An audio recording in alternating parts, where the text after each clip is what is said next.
Over these past couple weeks, I've had a very specific movie going through my mind, The Notebook. It was like the Casablanca of us, like high schoolers 10 years ago. But it was a beautiful love story, but one scene has been coming back to me and over again. Noah and Allie, they're a young couple. They're very much in love with each other, but they often fight all the time. And at one point, they're having a discussion to find out if they're going to spend the rest of their lives together. And of course, in the course of the dialogue, they get into a fight. And at one point, she calls him an arrogant man, and she storms off, and he goes after her, and he tries to convince her to stay with him. She says, "Stay with you, look at us. We're already fighting." And he says, "That's what we do. We fight. You tell me when I'm being arrogant, and I tell you when you're being spoiled. I'm not afraid to hurt your feelings." She says to him, "So what are we going to do?" He says, "Well, this is going to be really hard, and we're going to have to work at this every single day of our lives. But I want that because I want you forever." And then she begins to cry, and it's a very touching and emotional scene, which would not only be impossible, but really awkward for me to try to imitate at this moment, so I won't try. Question is, though, what makes for a healthy relationship? Any counselor will tell you that for a relationship to be healthy, it must be based upon the truth, upon honest dialogue between the couples. Both parties need to be absolutely free to tell the truth to one another. And that's why Noah says to her, "You tell me when I'm being arrogant, and I'll tell you when I'm being spoiled." That's just honesty. But that honesty also brings conflict, because the truth is offensive. And that's why Noah had to say to her, "I'm not afraid to hurt your feelings." Why? Because you can't have a healthy relationship without the truth. And you can't speak the truth without the possibility of hurting someone's feelings, and that leading to conflict. The truth is offensive by its very nature, especially to those who are not living it. And that's the reason it's so tempting for two people in a relationship to not speak the truth to one another. We experience this all the time, whether it's a relationship with your parent, with your spouse, with your children, with a friend. It's like, I love you, so I don't want to say anything that might hurt you and then push you away or make you reject me or break this relationship. So what do? The temptation is to say nothing at all, to know that there's certain problems and never speak about it. But do the problems go away? No. They just go inside deeper, and they end up infecting everything in that relationship, and they start to deteriorate it from the inside out. It begins to break down. That's why a healthy relationship necessitates conflict. It demands wrestling, getting your hands dirty, calling each other out, and not being afraid to hurt feelings. At home I have this religious calendar, and I thought it was very providential because it's each month has a different quote from Jesus to like a nun. And this one nun, he said in a locution to her, "You are in a state of evolution, and you need the love of others in order to develop. You're in a state of evolution, and you need the love of others in order to develop." That's true for all of us. We all need to grow, and we need each other's love in order to help us to develop. And that's what you do in a relationship. And you and I, as priests and parishioners, whether you like it or not, we're in a relationship. Some would say it's by the providence of God. Others may say it's by the punishment of God. But here we are, nonetheless. And for that relationship to be healthy, for us to help one another develop, we have to be free to speak the truth to one another in love. We can't be afraid to hurt one another's feelings.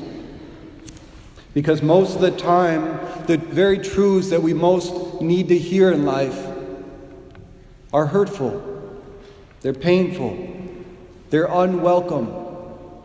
The hard truths of life, most of the time, are the most hurtful truths and the most helpful truths.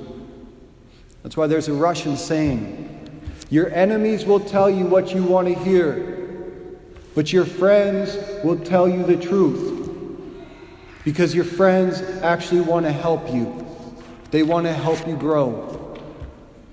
So for example, a couple weeks ago in a homily, I spoke a truth that many found offensive. It would be very good for us to re-examine our sense of reverence when we come into this church. And that statement is based upon a fundamental Catholic truth. That this is the only edifice in the entire world, a Catholic church, that when you walk into it, you are walking into the very presence of Jesus Christ on earth. That's a fundamental truth of our faith, and it's a truth you don't find anywhere else. And if that's true, then to come into the presence of Jesus Christ on earth necessitates a special reverence, an atmosphere of prayer, so we can enter into the intimacy of that presence. And that truth was offensive to some. But then later on, some spoke a truth to me that was offensive. You seem like a young, arrogant, judgmental priest. Touché, all right? That's when I thought about the movie The Notebook. Look at us. We're always fighting. Like, that's what we do. We fight. You tell me when I'm being arrogant, and I'll tell you when you're being spoiled. Because I'm not afraid to hurt your feelings. Because that's what you do in a relationship. You're free to speak the truth to one another without fear of losing each other.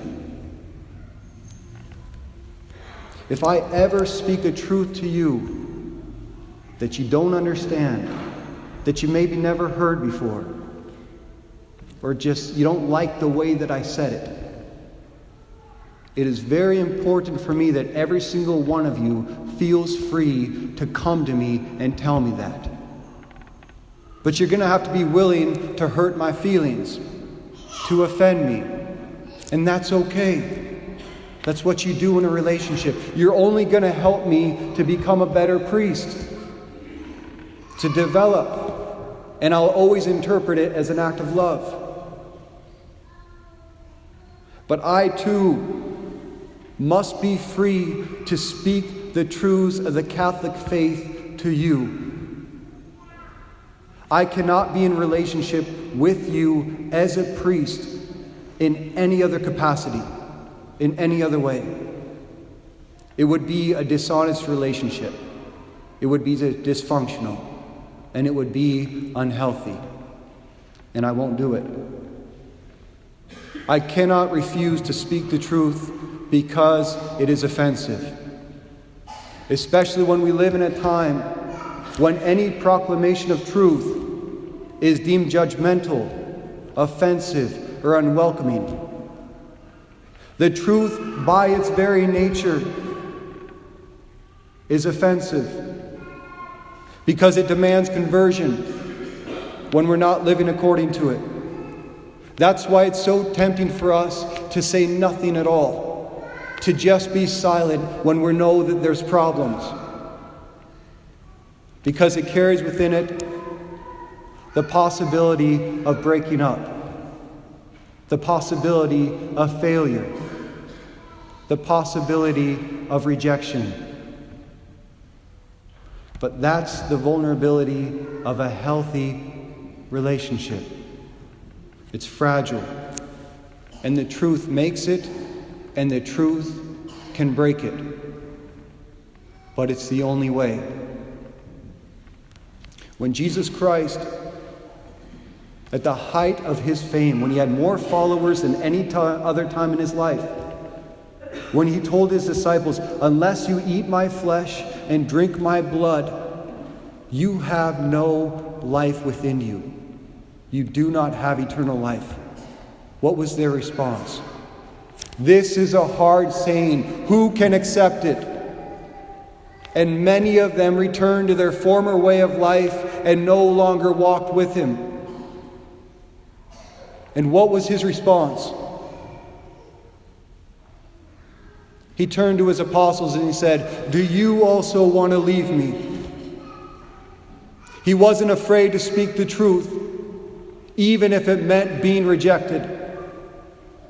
And if you want to know what we do with God's truth in our fallen state as human beings in this world, you just look at a crucifix. On the day of his passion, he said to Pilate, "For this I have come, and for this I was born, to testify to the truth. Everyone who hears my truth, hears the truth, listens to my voice." And what was the response of the people? "Let him be crucified." That was the majority response to God's proclamation of truth, the truth incarnate. Well, that's the vulnerability of a relationship based on truth. It carries within it the possibility of rejection, and God will never force himself on any of us. He only invites us into the relationship. And for us to have a relationship, we need to be free to speak the truth, regardless of the consequences. It will not always be a comfortable relationship, and I understand that. But I truly believe that it can be a great one. Pope Benedict once said, "The world offers you comfort, but you were not made for comfort. You were made for greatness." Neither does the truth offer us comfort, but it does offer us the possibility of greatness. If we receive it, if we allow it to challenge us and to convert us, to mold us and break us and to rebuild us, we can be great. And I'm all in because I believe in our greatness and I choose this relationship. And because of that, I promise you that I will never refuse to speak the truth, regardless of the consequences. And I hope that every single one of you will feel free to do the same with me. Because we're all in a state of evolution, and we need the love of one another in order to develop. And there's no other place I'd rather be to develop as a Catholic priest than right here with every one of you. And that's the truth.